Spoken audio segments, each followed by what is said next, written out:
नमस्कार साथियों।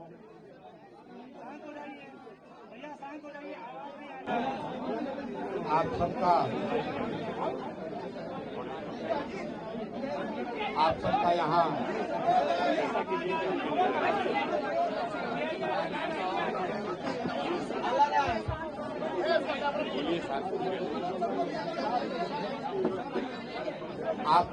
आप सभी साथियों का यहाँ प्रेस वार्ता में आने के लिए बहुत बहुत धन्यवाद। जैसा कि आप चुप कराइए भैया, चुप हो जाइए भैया, शांत हो जाइए, शांत हो जाइए भैया। जैसा कि आप अरे पीछे चुप रहिए, बोले चुप रहिए, आप खुद से बोलिए।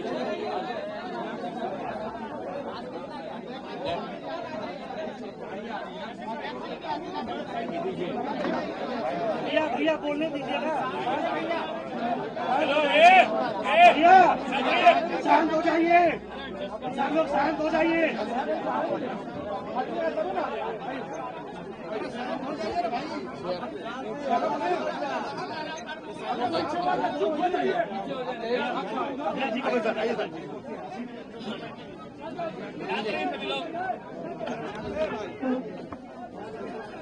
सब लोग शांत हो जाइए, प्लीज शांत हो जाइए।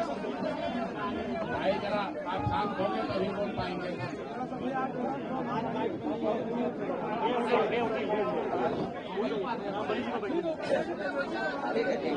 अरे प्रदेश अध्यक्ष आए उनका तो खबर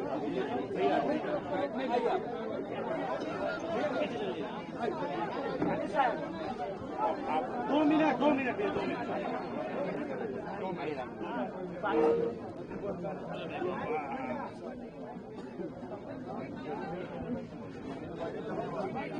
शांत हो जाइए।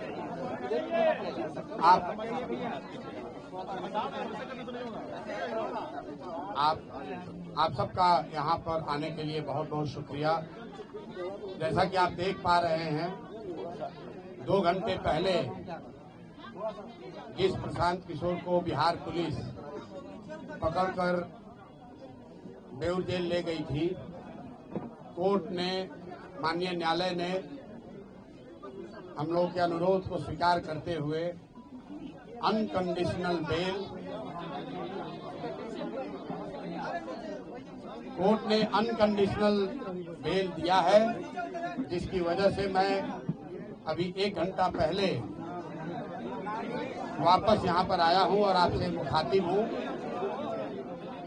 मैं अपनी बातों में हमेशा कहता हूँ कि जन बल के आगे कोई बल नहीं है, जन बल के आगे कोई बल नहीं है। और ये जनता की आवाज है, उनका विश्वास है और उनके लिए हम लोग का किया गया सत्याग्रह का प्रभाव है कि एक तरह से ये आश्चर्यजनक बात है कि जिस प्रशांत किशोर को पुलिस ने डिटेन किया, पुलिस के अनुसार कोर्ट ने हम लोग को बेल कंडीशनल दिया। उस कंडीशनल बेल को हम लोगों ने, जैसा कि आपको मैंने पहले बताया, मानने से इनकार किया। मैंने जेल जाना स्वीकार किया था। जनता के सामने, आप सबके सामने हम बेउर जेल, पुलिस मुझे बेउर जेल ले गई, लेकिन वहां बेउर जेल में मुझे नहीं रखा क्योंकि उनके पास पेपर ही नहीं था। उनके पास, पुलिस के पास बेउर जेल में मुझे रखने के लिए पेपर ही नहीं था। उस पेपर के इंतजार में वो बैठे रहे। तब तक कोर्ट का जो फाइनल निर्णय आया, क्योंकि मैटर को फिर से री आर्ग्यू किया गया है और हमारे साथ बैठे हुए हैं वो वकील जो उस मैटर को री आर्ग्यू कर रहे थे, कोर्ट ने हम लोगों की बातों का संज्ञान लेते हुए अनकंडीशनल बेल दिया है, पुलिस पर टिप्पणी करी है और एक तरीके से हम लोगों की उस बात को वैलिडेट किया है कि गांधी मैदान में बैठकर शांतिपूर्ण सत्याग्रह किसी कानून का उल्लंघन नहीं है। और मैं कोई लंबी चौड़ी बात नहीं कहना चाहता हूं। आज पूरे दिन के घटनाक्रम में बहुत सारे अनुभवों में मैंने ये देखा कि सैकड़ों ऐसे पुलिस वाले हैं जो पहले से जनसुराजी हैं। जितनी जगह मैं गया, जब मैं एम्स गया वहां पर भी डॉक्टर कह रहा है सर हम तो आप 3 साल पहले से जनसुराज से जुड़े हुए हैं। फतुहा समुदाय जैसा आपको मालूम है, एम्स के डॉक्टरों ने जब मेरा एडमिशन वहां नहीं कराया क्योंकि पुलिस के पास पेपर वर्क कंप्लीट नहीं था, पुलिस एम्स से निकालकर मुझे बाहर ले गई और 5 घंटे तक एम्बुलेंस में घुमाते रहे। कोई समुदाय, कोई हेल्थ केंद्र इनको तैयार नहीं हुआ जो इनके नाम पर फर्जी फिटनेस सर्टिफिकेट जारी करे। अंत में मुझे ये फतवा ले गए और मैं वहां के डॉक्टरों को सलाम करना चाहता हूं कि पुलिस के तमाम दबाव के बावजूद उन्होंने इनके कहने के अनुसार फिटनेस सर्टिफिकेट जारी नहीं किया।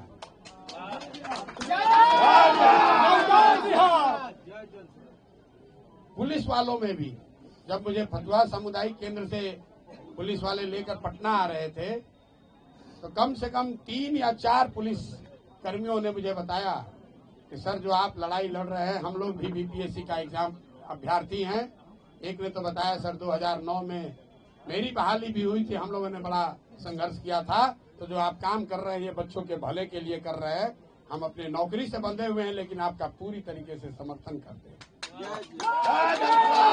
कोर्ट में जितने लोग मिले हैं ज्यादातर लोगों ने ये कहा कि हम आपकी बात का समर्थन करते हैं, आपके साथ खड़े हैं और बिल्कुल आपको झुकने डरने की जरूरत नहीं है।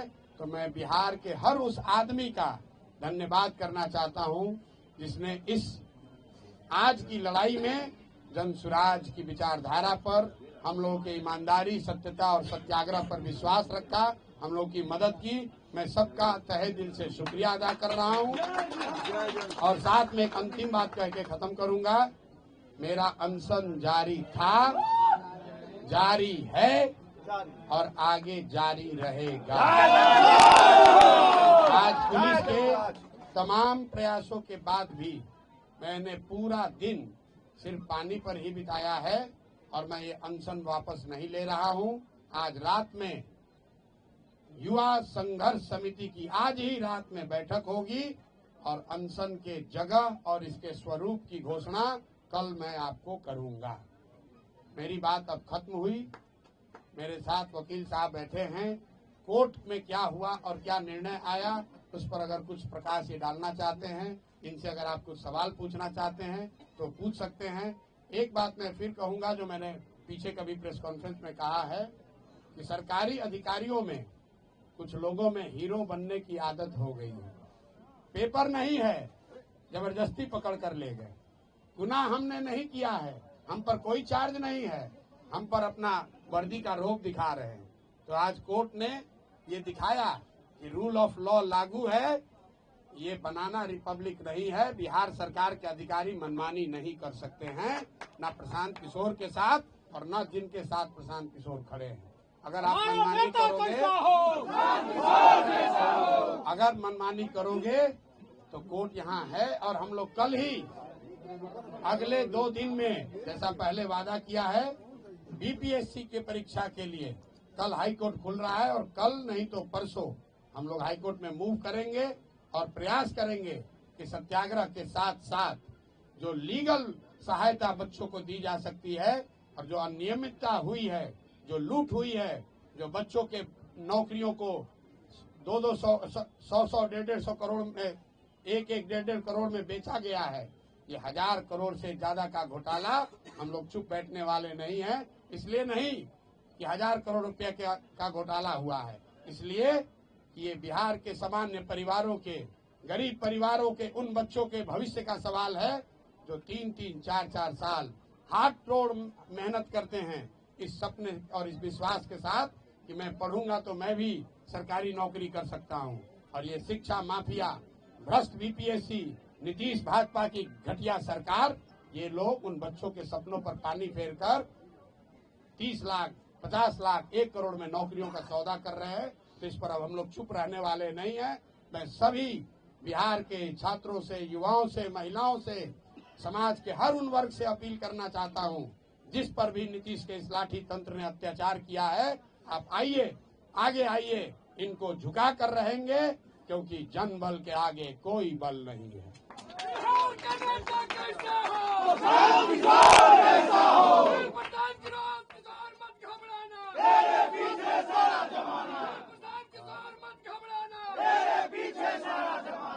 मेरा नाम कुमार अमित है। मैं पटना उच्च न्यायालय में अधिवक्ता हूँ और साथ ही साथ जन सुराजी भी हूँ। विगत 2 वर्षों से मैं प्रशांत जी के साथ जुड़ा हुआ हूँ। जाहिर सी बात है, आधी बात प्रशांत जी ने कह दी, थोड़ा सा उसमें और हम उसको एलैबोरेट कर देते हैं कि एक्चुअली इनके ऊपर जो भी एलिगेशंस लगाए गए हैं, जो भी ऑफेंसेस के एलिगेशन लगाए गए हैं, सब के सब बेलेबल हैं। And as per the guidelines of Honorable Supreme Court and the amendment in the CRPC, इनको थाने से ही बेल मिल जाना चाहिए था कायदे से। बट पता नहीं किसके इशारे पे इनको 6, 7, 8 घंटा पूरा घुमाया गया है पटना, कहाँ गए हैं पता नहीं, और घुमा फिरा के फिर इनको न्यायालय में ले जाया गया है। न्यायालय में भीड़ थी तो ऑब्वियस है कि फर्स्ट राउंड में इनको ऑनरेबल को भी समझने में थोड़ी सी मुझे लगती है कि कोई कुछ माजरा हुआ है कि उन्होंने कंडीशनल बेल ग्रांट किया इन्हें, ठीक है। फिर इन्होंने डिनाई किया कि हम कंडीशनल बेल नहीं लेंगे, कंडीशंस को हम अंडरटेक नहीं करेंगे। जाहिर सी बात है वो कंडीशंस ऐसे थे कि आप पुनः इस तरह की कोई एक्टिविटी ना करेंगे। तो जब मुझे इस बात की जानकारी हुई तो मैं सिविल कोर्ट गया और ऑनरेबल से फिर मैंने रिक्वेस्ट किया कि आप इसको रीहियर कीजिए, इसमें कुछ लैचेज है और वो मेजर है, मिस्टेक ऑफ लॉ की बात है। तो आप काइंडली आप देखिए कि ये जो है इन पे जो एलिगेशंस हैं वो सब अवेलेबल है, तो कायदे से ये इनका राइट्स बनता है कि इनको थाने से ही बेल मिल जाना चाहिए था। और ये आदमी 5 दिन से आमरण अनशन पे खुले आसमान में ठंड में जो है बच्चों के लिए, बिहार के भविष्य के लिए लड़ाई लड़ रहा है, मर रहा है इस तरीके से, और उसको बिहार की पुलिस 8 घंटे से रोड की सैर करवा रही है। तो कायदे से इनको बेल तो वहीं से मिलना चाहिए था, और अब जब नहीं मिला तो आप फिर कंडीशंस कैसे इम्पोज कर सकते हैं। तो थोड़ी देर के बाद उनको समझ में आया ये चीज कि हाँ ये मिस्टेक ऑफ लॉ है, तो सी रेक्टिफाइड हर पोजीशन और उन्होंने मॉडिफाई करके और सिंपल पीआर बॉन्ड पे, वो तो लीगल रिक्वायरमेंट है कि उसके बिना कोई काम हो ही नहीं सकता। पीआर बॉन्ड के बारे में थोड़ा कोई कंफ्यूजन ना हो तो मैं बता देता हूँ। पीआर बॉन्ड इज लाइक कि जैसे कि पुलिस अगर इस मैटर को इन्वेस्टिगेट करेगी तो being a proper citizen of this country ये उसमें पुलिस को हेल्प करेंगे, सहयोग करेंगे, ये नहीं कि भाग जाएंगे इन्वेस्टिगेशन से। दूसरी बात ये है कि अगर ट्रायल चलता है, कॉग्निजेंस कोर्ट लेती है और चार्जशीट फाइल होता है, तो उसको उस ट्रायल को ये फेस करेंगे। ये इस भारत का कोई भी नागरिक इन सब चीजों से मना नहीं कर सकता। न्यायालय न्याय का मंदिर है, हमें वहां से रूल ऑफ लॉ के तहत आज न्याय मिला है, इसलिए प्रशांत जी हमारे साथ हैं।